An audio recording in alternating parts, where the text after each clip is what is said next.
Assalamualaikum warahmatullahi wabarakatuh. Perkenalkan, nama saya Muhammad Ryan Putra Jovan dari kelas 4C D4 Logistik Bisnis. Prodi D4 Logistik Bisnis.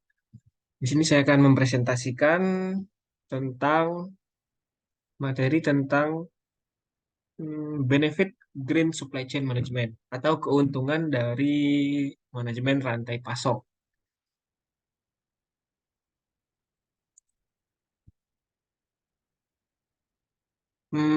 Apa itu manajemen rantai pasokan hijau? Manajemen rantai pasokan hijau mengacu pada praktik bisnis yang berfokus pada mengurangi dampak lingkungan melalui pengelolaan sumber daya, pengelolaan emisi gas rumah kaca, dan meningkatkan efisiensi energi dalam seluruh rantai pasokan. Ini melibatkan kerjasama antara produsen, distributor, dan pemasok untuk meminimalkan jejak karbon dan mempromosikan keberlanjutan. Selanjutnya ada keuntungan dari manajemen rantai pasokan hijau. Yang pertama adalah keunggulan kompetitif. Itu memperoleh keunggulan kompetitif dengan memenuhi ketuntutan konsumen akan produk yang ramah lingkungan. Yang kedua ada penghematan biaya. Itu mengurangi biaya energi, mengelola limbah dengan efisien, dan memperbaiki efisiensi operasional untuk menghemat biaya. Yang ketiga ada reputasi yang baik. Itu mendapatkan reputasi positif sebagai perusahaan yang berkomitmen untuk keberlanjutan dan perlindungan lingkungan. Yang terakhir ada perbaikan kualitas. Itu meningkatkan kualitas produk melalui kontrol yang lebih ketat terhadap bahan baku dan proses produksi. Selanjutnya ada strategi dalam manajemen rantai pasokan hijau. Yang pertama ada inovasi produk. Itu dengan mengembangkan produk yang itu dengan mengembangkan produk baru yang menggunakan bahan baku ramah lingkungan dan dapat didaur ulang. Selanjutnya ada optimisasi transportasi.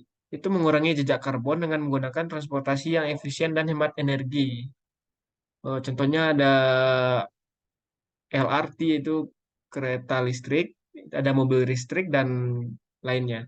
Sebenarnya ada kerjasama dengan pemasok itu mengintegrasikan kebijakan keberlanjutan ke dalam hubungan dengan pemasok dan mengedukasi mereka tentang praktik-praktik yang ramah lingkungan. Selanjutnya ada implementasi rantai pasokan hijau. Yang pertama ada evaluasi rantai pasokan. Itu dengan melakukan audit untuk mengidentifikasi area di mana praktik ramah lingkungan dapat diperkenalkan. Yang kedua ada pemilihan pemasok. Yang kedua ada pemilihan pemasok. Itu membangun kemitraan dengan pemasok yang memiliki komitmen terhadap keberlanjutan dan memberikan preferensi kepada mereka yang berbagi nilai-nilai ini. Terakhir ada pengukuran dan pelaporan. Itu membuat indikator kinerja, kunci atau KPI, dan sistem pelaporan untuk melacak progres keberlanjutan. Selanjutnya ada mencapai keberlanjutan melalui manajemen rantai pasokan hijau. Manajemen rantai pasokan hijau bukan hanya sekedar mengejar keuntungan, tetapi juga tentang menciptakan masa depan yang berkelanjutan dengan memprioritaskan praktik-praktik ramah lingkungan.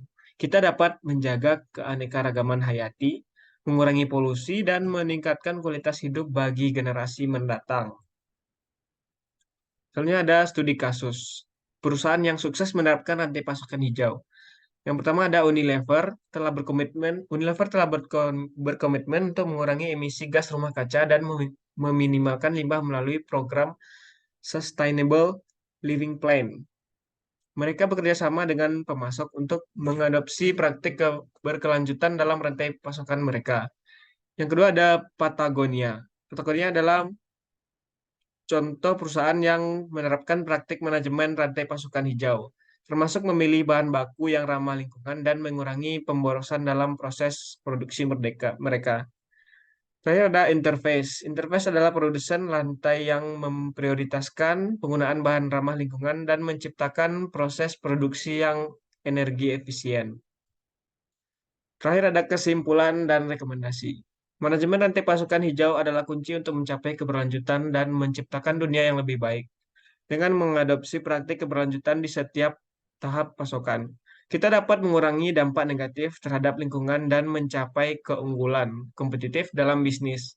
Rekomendasi untuk mengimplementasikan manajemen rantai pasokan hijau adalah dengan bekerja sama dengan pemasok, mengukur dan melaporkan kinerja berkelanjutan, dan terus berinovasi untuk menciptakan produk yang lebih ramah lingkungan. Oke, sekian yang dapat saya sampaikan. Apabila ada kekurangan penyampaian, saya mohon maaf. Assalamualaikum warahmatullahi wabarakatuh.